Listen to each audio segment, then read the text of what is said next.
Hello दोस्तों, नमस्कार। SM किसी चैनल में मैं आप सब लोगों का दिल से बहुत बहुत स्वागत करता हूं। दोस्तों, इस वीडियो में हम लोग कवर करने वाले लगभग 8 से 10 इंपॉर्टेंट स्टॉक्स एंड उनसे जुड़ी इंपॉर्टेंट बातें।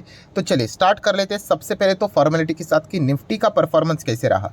तो निफ्टी का परफॉर्मेंस देखा गया तो केवल 33 पॉइंट्स ही अब देखने को मिल रहा है, बट फिर भी हम लोग इसको अच्छा ही मानेंगे। क्यों? क्योंकि हाँ, 20,000 का लेवल एंड इनफैक्ट 20,100 के ऊपर हम लोग को बाजार की क्लोजिंग होती हुई देखने को यहाँ पे मिल रही है।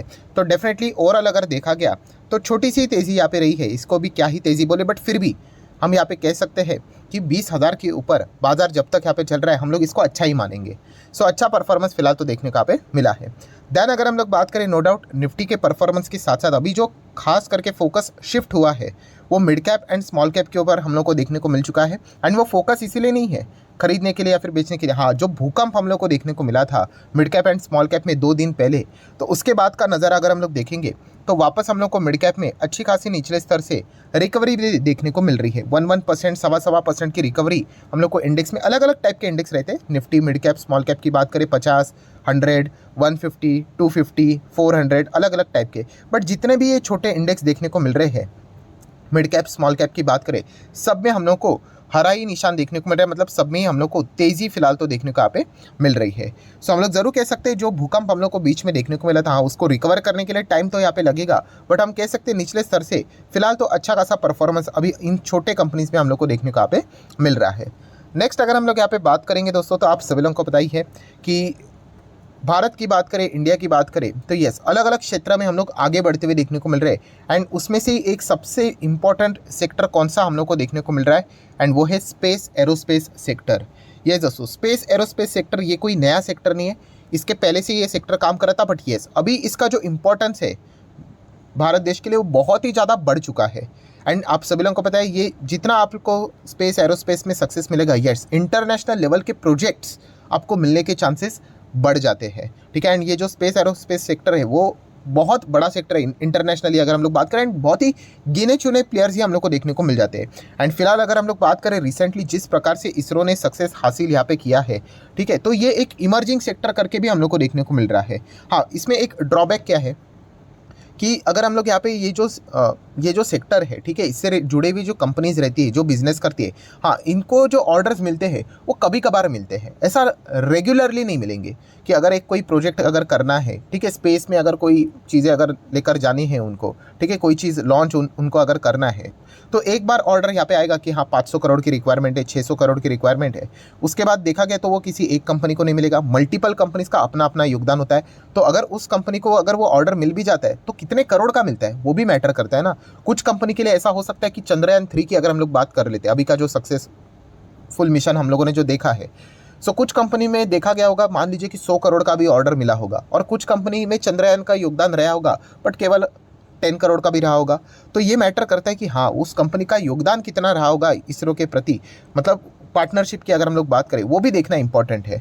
सो अगर देखा गया तो ये भी एक इमर्जिंग सेक्टर फिलहाल तो वर्क करते हुए देखने को यहाँ पे मिल रहा है। एंड इसमें अलग अलग कंपनियां अभी एंटर करने की कोशिश कर रही। तो एक और कंपनी आज जिसका आईपीओ हाल ही में हम लोग को लिस्ट होते हुए देखने को मिला था, एरोफ्लेक्स इंडस्ट्रीज लिमिटेड की अगर हम लोग बात करें, तो ये जो कंपनी है, ठीक है, तो अभी इसके मैनेजमेंट की ओर से बहुत बड़ा हम लोगों को अनाउंसमेंट होते हुए देखने को मिल चुका है, जो कि टॉप ऑफिशियल्स ने ही बोला है कि एरोफ्लेक्स इंडस्ट्रीज़ यहाँ पे अभी इंडियन स्पेस सेक्टर में एंटर करने से रिलेटेड बातचीत कर रही है। और ये जो बातचीत है वो हम लोग को किसके साथ होते हुए देखने को मिलेगा, ऑब्वियसली इसरो के साथ ही इनकी बातचीत अभी होते हुए देखने को यहाँ पे मिल रही है। तो डेफिनेटली यहाँ पे हम कह सकते हैं एक पॉजिटिव खबर देखने को मिल रही है। ये खबर के चलते निवेश नहीं करना होता है, बट येस, इन चीज़ों के चलते आप लोगों को ज़रूर ऐसे कंपनीज को स्टडी यहाँ पे कर सकते हो जो कि इमर्जिंग सेक्टर में यहाँ पे आगे बढ़ने की कोशिश यहाँ पे कर रहे हैं। हाँ, बट ये भी पॉइंट ज़रूर याद रखना, जैसे मैंने कहा कि उनका सिर्फ फोकस इसी एक सेक्टर के ऊपर रहना नहीं चाहिए, क्योंकि ये सेक्टर से रिलेटेड बात करें तो मिलने वाले जो ऑर्डर्स रहते हैं वंस इन अ वाइल हम लोग को देखने को मिल जाते हैं। तो ये भी पॉइंट पता होना चाहिए। अभी एमटार टेक की अगर हम लोग बात करें, वो भी स्पेस एरोस्पेस में काम करते हैं, बट उसके बाकी अन्य बिजनेस भी है। क्लीन एनर्जी से तो उनका 50% का बिजनेस आता है, ठीक है। देन उसी के साथ साथ अगर हम लोग इंजीनियरिंग की बात करें, ठीक है, वहाँ से अलग बिजनेस आता है। डिफेंस की अगर हम लोग बात करें, वहाँ से उनको बिजनेस आता है। तो इस प्रकार से मल्टीपल बिजनेसेस की ओर से भी उनको कमाई होनी चाहिए। अगर सिर्फ स्पेस से रिलेटेड ही काम करेंगे एंड ऑर्डर अगर आ भी जाता है 6-7 महीने में एक बार, तो फिर भी वो कंपनी मतलब फिर ट्रेडिंग वाली बन जाएगी। तो ये पॉइंट आपको पता होना चाहिए निवेश करने से पहले। ठीक है दोस्तों। देन अगर हम लोग बात करेंगे LTTS, तो LTTS आज के दिन भी आप देख सकते हो 3-3.25% भागते हुए मस्त देखने को मिल रहा है। एंड अभी आप देख सकते हो 6 महीने में कितना भागा है, देखिए 34%। देन साल भर की बात करें 31%, जो कि लॉस में चल रहा था कंपनी, आप देख सकते हो टॉप लेवल से ज़बरदस्त गिरा था। अभी आप देख सकते हो इतना मस्त यहाँ पे भागा है, पुराने लेवल को कट करके भी आगे भाग रहा है। 5 साल का भी डेटा देखोगे, हाँ अभी भी जो पुराना टॉप बना था उस तक अभी पहुँचने में टाइम है। बट बताने का मकसद क्या है कि हाँ बीच में कंपनी 50% डिस्काउंट के ऊपर अवेलेबल थी और मल्टीपल टाइम मैंने इसके ऊपर वीडियो भी बनाया था। ऑब्वियसली मेरे साइड से कोई रिकमेंडेशन नहीं था, खरीदना है नहीं खरीदना है वो हर किसी का अपना अपना चॉइस। बट येस, जो लॉजिक रहता है वो मैं आपके सामने पेश करता हूँ। प्लस मैं खुद यहाँ पे पीटी भी करता हूँ मल्टीपल टाइम्स, और उसके चलते भी 12.5% कितने बार इसका फ़ायदा मुझे यहाँ पे मिला है। चलो, एक जो सवाल बहुत सारे लोगों को जो आता है उसको भी मैं कवर करना चाहूँगा। जैसे कि कोई ये पूछ भी रहा था, सर कि आपने LTTS में भी पीटी किया था और आपने कहा था कि आपका पीटी अचीव भी हुआ। सो उसके बाद अगर देखा गया तो स्टॉक तो लगातार भाग रहा है। 6 महीने की अगर हम लोग बात करें, ये तो 34% का रिटर्न आया। तो 12.5% अचीव होने के बाद अभी ये और ऊपर भाग रहा है, तो आपको बुरा नहीं लगता है? लगता है बुरा, बट चल जाता है दोस्तों। जैसे मैंने कहा कि आप अच्छे कंपनीज़ में जाओगे ना तो ये चलता ही रहेगा। आप समझिए इस चीज़ को कि मेरा बेसिक क्या रहता है कि इतना इतना रिटर्न शॉर्ट टर्म में बन गया तो ठीक है। ऐसे कितने सारे स्टॉक्स रहते हैं दोस्तों। यही सारी चीज़ें मैं ICICI बैंक में भी करता था। पहले अगर हम लोग बात करें तो पुराने लेवल पे किया करते थे, ठीक है, बाद में वो स्टॉक तो भागता ही रहेगा ना। आप समझ रहे हो, यहाँ पे कोई भी स्टॉक ऐसा ऐसा भागता है तो यहाँ पे आप पीटी करोगे, यहाँ पे करोगे, अल्टीमेटली उसकी जर्नी ऊपर ही जाती है। अच्छे कंपनी में इसलिए करना होता है, तो वो चलता रहता है दोस्तों। ऐसे कितने सारे स्टॉक्स में, जितने स्टॉक्स में मैंने पीटी किया है वो कितने सारे स्टॉक्स टॉप लेवल पे देखने को यहाँ पे मिल जाते हैं। इसलिए मैं कहता हूँ कि अच्छे स्टॉक्स में ही करो तो चल जाएगा। फिर वापस नीचे आएंगे तो हम उसको बिंदास यहाँ पे खरीद सकते हो। बट माइक्रो कैप, एकदम नैनो कैप में अगर आप करोगे तो फिर धज्जियाँ उड़ सकती है, ठीक है। तो ये मेन मुद्दा यहाँ पे रहता है, तो ये पॉइंट भी हम लोग को पता होना चाहिए। देन बात करेंगे विप्रो। सर क्या विप्रो में जाए करके, जो अभी बहुत सारे लोग हम लोग को नए नए प्लेयर्स आते हुए देखने को मिले, जो कि शायद से इस चैनल पे पहली बार विजिट किया होगा। तो दोस्तों मैं आपको बताना चाहूँगा, विप्रो में निवेश करना बच्चों का खेल है। कोई भी निवेश किसी भी स्टॉक में कर सकता है, बट येस ये बहुत ही स्लो चलता है। बहुत स्लो मतलब बहुत स्लो। देखिए आपके अल्टीमेटली टारगेट क्या रहते हैं इनके कि 5 साल में पैसे को 100%, 5 साल में, ठीक है, डबल करके देना। 100% मतलब ये एक बेसिक एवरेज रिटर्न माना जाता है। सो अगर आप चेक करोगे, ठीक है, नेट रिटर्न अभी कितना नजर आएगा, 5 साल में 73। बट अगर हम लोग इसके पहले देखें तो 5 साल में डबल तक यहाँ पे रहा था। अभी थोड़ा IT सेक्टर में मतलब प्लस माइनस देखने को मिला है, इसलिए थोड़ा ये नीचे है। सो ये बहुत स्लो चलता है, ये पॉइंट आपको पता है यहाँ पे होना चाहिए। अभी अगर हम लोग बात करें TCS, अभी TCS भी अगर आप देखोगे 5 साल में कितना है, ऑलमोस्ट उतना ही। नेट रिटर्न्स कितना है, 70 देखने को यहाँ पे मिल रहा है। विप्रो का भी उतना ही नजर आ रहा है, 70। बट ये इतना ही, मतलब 5 साल में डबल करके यहाँ पे दे देते। बट विप्रो का चार्ट पैटर्न देखिए, ऐसा लगता है कि विप्रो कुछ ज़्यादा स्लो चल रहा है। बट वही TCS का चार्ट पैटर्न देखिए तो ऐसा लगता है कि TCS थोड़ा अच्छा कर रहा है करके। बट ऑलमोस्ट देखा गया तो दोनों के रिटर्न सेम है। बट इसमें फ़र्क क्या है, यस TCS ऐसे धीमे धीमे करके, एटलीस्ट धीमे धीमे करके ऐसा ऊपर ही जाता रहता है, धीमे धीमे क्यों ना हो। बट विप्रो की बात करें तो ऐसा नहीं, विप्रो फ्लैट चलेगा, फ्लैट चलेगा, सडनली बीच में तेज़ी आएगी, उसमें आप लोगों के 100% बन जाएंगे।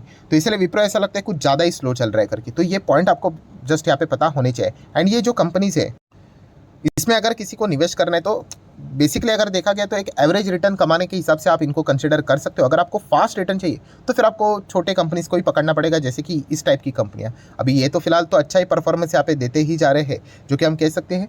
अभी बहुत सारे लोगों के यही सवाल आते हैं, सर KPIT टेक नीचे कब आएगा। देखिए किसी को पता नहीं होता है, ठीक है, बट हमारा फोकस कहाँ पे होना चाहिए, जो कंपनी अच्छा कर रही है वहाँ पे नहीं। फिर आपने पहले लगाया ना, जितना बन रहा है बनने दो, आज नहीं तो कल आपको मौका देगा। ये देखिए KPIT देख रहे हो, ये बीच में देखिए 40% गिरा था। इस प्रकार से मौके बीच में आएंगे, कुछ भी बहाना बन जाता है। टाटा टेक का IPO अनाउंस कर देंगे, कुछ भी हो सकता है, ये वो ऐसा करके प्रॉफिट बुकिंग हो जाती है, तब आप इनके बारे में विचार कर लेना। हमारी गलती यही होती है, जो स्टॉक टॉप पे है ना, जिसका इंजन पूरा गर्म हो चुका है, हम वहीं पे फोकस करेंगे, ठीक है।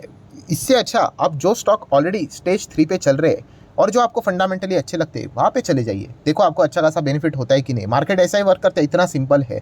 बट हमारा टेंडेंसी यही होता है कि जो भाग रहा है वही अच्छा हमें लगेगा, और जो यहाँ पे गिरा हुआ है, जो डिस्काउंट के ऊपर मिल रहा है, वो हमें ख़राब लगेगा। सो इसीलिए मैंने कल के दिन भी वीडियो बनाया था। IT, pharma, chemical, then retail sector के कुछ लीडर्स, वहाँ पे अगर आप देखोगे तो अच्छे खासे डिस्काउंट के ऊपर वो स्टॉक्स अवेलेबल है। वहाँ पे अगर आप निवेश करके बैठ जाओगे, ठीक है, लंबी अवधि के लिए, तो आपको अच्छे खासे रिटर्न यहाँ पे मिल सकते हैं। अभी ये स्टॉक्स इतने ओवरहिट हो चुके हैं, मान लीजिए अगर बड़ा करेक्शन आ गया तो फिर वो कंसोलिडेट भी बहुत लंबी समय तक कर सकता है। तो ये भी पॉइंट पता होना चाहिए।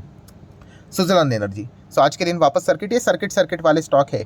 सो ये सबसे ज़्यादा सवाल पूछे ही जाते हैं कि सर सुजलान एनर्जी में अगर प्रॉफिट बुकिंग करनी है तो कब करनी चाहिए। देखिए, अगर मैं आपकी जगह पे होता तो मेरा तो रीज़न सुज़लॉन एनर्जी में जाने का एक ही होता कि बड़े प्लेयर ने निवेश किया इसीलिए। और फिर भी अगर मैं लगा था तो आपको पता ही है मैं कितना पैसा लगा था, रद्दी वाला पैसा, मतलब बहुत ही छोटा पैसा। आपके घर में जो भी न्यूज़पेपर की रद्दी बेचने के बाद कितना पैसा आता है, यस उतना ही मैं इस कंपनी में लगा था। क्योंकि देखा गया तो मेरा रीज़न क्या है, जो मैं पूछता हूँ ना कि आपने किसी भी कंपनी में क्यों निवेश किया, अगर मैं क्यों अपना एक्सप्लेन कर दूं आपके सामने, तो मैं इसीलिए निवेश करता कि हाँ भाई किसी बड़े प्लेयर ने 250 करोड़ लगाए, मतलब बॉस कुछ तो पता है उस इंसान को। ऐसा ही कोई भी नहीं लगाता, उनको कुछ ना कुछ तो हो सकता है, इन्फॉर्मेशन भविष्य में आ सकते, उससे रिलेटेड कोई उनको आइडिया हो करके, तो इसलिए हम लोग लगाते। तो मेरा क्यों क्या है कि किसी बड़े प्लेयर ने निवेश किया इसलिए। तो एग्जिट कब करेंगे, ऑब्वियसली अगर बड़ा प्लेयर भी एग्जिट कर लेता है तो मैं भी एग्जिट कर लूँगा। इतना सिंपल यहाँ पे होता है। अगर आपका क्यू बिजनेस से रिलेटेड होगा कि इसका बिजनेस अच्छा कर सकता है करके, तो आपका एग्जिट का भी रीज़न क्यू वाला वही रहेगा कि क्यों एग्जिट करना चाहते हो, बिजनेस खराब हो गया तो ही। तो इस प्रकार से दोस्तों आपको यहाँ पे डिसीजन लेना होता है, बट हमारा चीज़ें ऐसा नहीं होता है। हम डिसीजन क्यों बनाते हैं, यस तेज़ी नज़र आती है इसीलिए। तो इसलिए थोड़ा सा भी नीचे आए तो हम लोग एग्जिट का सोचते हैं, और कुछ लोग थोड़ा सा गिर भी गया स्टॉक तो एग्जिट यहाँ पे कर लेते हैं। देन हम लोग बात करेंगे, यस सबसे प्यारा सेक्टर जो अभी चल रहा है रेलवे सेक्टर। बीच में थोड़ा सा इसने झटका भी दिया, झटका मतलब देखा गया तो ऐसा सच कोई झटका नहीं था वो, ठीक है। बट जिन्होंने एकदम भागती हुई ट्रेन पकड़ी है, ठीक है, तो भागती हुई ट्रेन पकड़ना, कोई भी गाड़ी पकड़ना जान के लिए हानिकारक होता है, आपको पता है। तो वैसे भागते हुए स्टॉक्स को भी पकड़ना जान के लिए हानिकारक है। हाँ वो भाग गया आपके बाइंग के बाद तो वो किस्मत अच्छी है आपकी, बट कुछ भी 19-20 हो गया तो फिर बहुत झटका लग सकता है। तो वैसे ही झटका बहुत सारे लोगों को लगा है। जो पुराने बायर्स है उनको कोई भी फर्क नहीं पड़ता है, वो बोले 10% भी गिर जाए क्या फ़र्क पड़ता है, हमारे रिटर्न्स एकदम सॉलिड है। बट जिन्होंने अभी अभी निवेश किया है वो डरे सहमे से रहते हैं, ठीक है। सो आज का क्या परफॉर्मेंस है IRFC, चलो 3% की तेज़ी, तो उनको थोड़ा सा अच्छा लगेगा, ठीक है। अभी जो पुराने प्लेयर्स हैं उनको क्या फ़र्क पड़ता है, 200% की रिटर्न्स है, ठीक है। वो बोलेंगे थोड़ा गिर भी गया तो हमें ज़्यादा कोई फ़र्क नहीं पड़ता है। RVNL की बात करें 2-2.5% भागा है, इरकॉन सेम उतना ही, रेलटेल 1% के आसपास, IRCTC 1-1.25% के आसपास। IRCTC से रिलेटेड खबर सामने आई है कि उन्होंने MOU यहाँ पे साइन कर दिया, किसके साथ, MSRTC के साथ। किस पर्पज़ के लिए, फॉर ऑनलाइन बस बुकिंग से रिलेटेड। तो देखा गया है तो MSRTC मतलब क्या, तो आप यहाँ पे देख सकते हैं इसका फुल फॉर्म है Maharashtra state road transport corporation. So इनके साथ उन्होंने यहाँ पे डील की है। सो अगर आपको ऑनलाइन बस अगर बुक भी करनी है, ठीक है, तो पहले आप MSTRC से जो यहाँ पे करते थे, तो अभी आप IRCTC के थ्रू भी उनका जो वेबसाइट है, पोर्टल है, वहाँ से भी कर पाओगे। मतलब क्या होगा, कमीशन मिलेगा, एज सिंपल एज दैट। यही चीज़ हम लोग को होते हुए देखने को मिलने वाली, जो ई कैटरिंग वाला बिजनेस कैसा था वैसी चीज़ें हम लोग को देखने को यहाँ पे मिल रही। तो ठीक है, थोड़ा थोड़ा पैसा यहाँ पे इनका इजाफा यहाँ पे होता रहेगा। देन बात करेंगे जियो फाइनेंशियल सर्विसेज। तो यस फिलहाल तो रिपोर्ट के जरिए नुआमा की रिपोर्ट सामने आई कि ये चीज़ बताई जा रही है कि बीच में हम लोग को बड़ी बिकवाली देखने को मिली थी, लगातार सेलिंग देखने को मिलती थी, बिकॉज वो मैंडेटरी सेलिंग थी। जो भी स्टॉक इंडेक्स में नहीं रहेगा तो वहाँ पे जो फंड्स हम लोग को देखने को मिल जाते, पैसिव फंड्स, तो उनको माल बेचना ही पड़ता है। तो उन्होंने माल बेचा है, तो खरीदा किसने, तो बताया जा रहा है कि कुछ म्यूचुअल फंड्स ने यहाँ पे इसमें माल उठाया है करके, ठीक है। बट ये रिपोर्ट के जरिए खबरें सामने आ रही है, ठीक है। अभी इसके ऊपर जो एक्चुअल डेटा हम लोग को पता चलेगा जब कंपनी का शेयर होल्डिंग पैटर्न अपडेट होगा नेक्स्ट क्वार्टर में, तभी पता चलेगा कि किसी म्यूचुअल फंड ने एक्चुअल में लगाया है या नहीं लगाया है, अंडर लगाया है तो किसने म्यूचुअल फंड ने जियो फाइनेंशियल सर्विसेज का माल उठाया करके। तो ये देखने वाली बात यहाँ पे ज़रूर रहेगी। सो ठीक है दोस्तों, जितने इंपॉर्टेंट पॉइंट्स थे सारे यहाँ पे मैंने कवर कर लिए। वीडियो अच्छा लगे तो चाहो तो लाइक एंड शेयर कर सकते हो। एंड डीमैट अकाउंट अगर आपने अभी तक ओपन नहीं किया है तो लिंक नीचे डिस्क्रिप्शन में 25 वीडियो की लिस्ट आपको बिल्कुल फ्री ऑफ कॉस्ट मिल जाएगी। आपका नाम, कौन सा अकाउंट आपने लिंक के थ्रू ओपन किया है, प्रॉपर्ली कमेंट में मेंशन कर देना। तो हफ्ते भर के अंदर अंदर सारे लेक्चर्स मेरे साइड से फ्री ऑफ कॉस्ट प्रोवाइड कर दिए जाएंगे, ताकि आप शेयर बाजार को आसान भाषा से सीख सको, जान सको। So that's it, thank you very much दोस्तों, we will be meeting our next video. तब तक के लिए बाय बाय।